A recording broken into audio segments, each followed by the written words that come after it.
Allah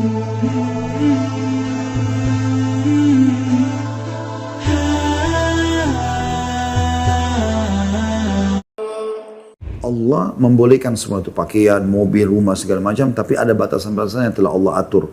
Hingga seorang muslim tidak dilanda kecintaan pada kemewahan dan sikap berlebihan atau israf.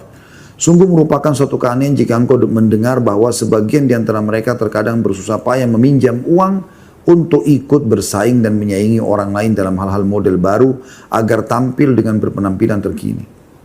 Akhirnya mereka menanggung utang yang menumpuk yang sebenarnya tidak harus terjadi pada dirinya dan rela hidup hina di hadapan manusia.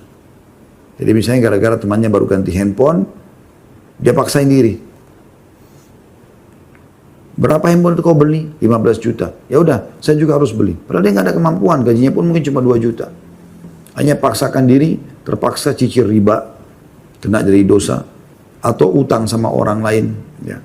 Sehingga akhirnya dia harus mencicil setiap bulan sekian banyak misalnya.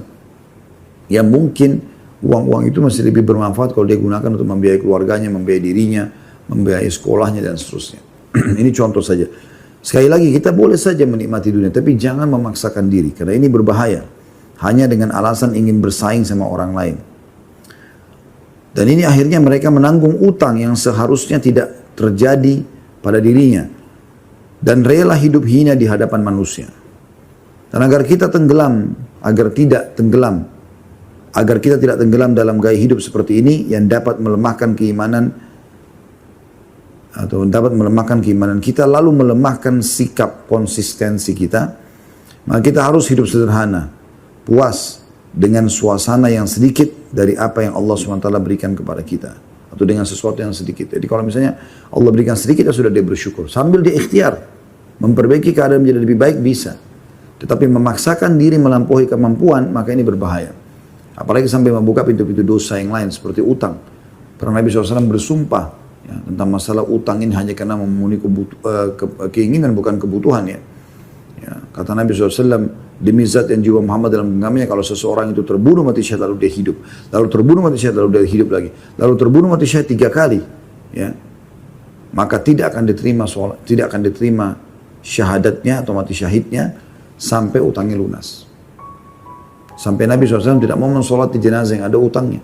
Pernah ada jenazah mau disolatin, lalu Nabi SAW tanya, apakah saudara kalian ini punya utang? Mereka ada yang mengatakan, iya ya Rasulullah, dia punya utang sekitar 2 dirham. Kata Nabi SAW, kalau begitu, saya tidak solatilah kalian. Kecuali ada yang menjaminnya. Maksudnya ada yang mau membayarkan. Setelah sholatin langsung dibayarkan utangnya. Maka seorang sahabat mengatakan, saya Rasulullah menjaminnya. Maka dijaminlah.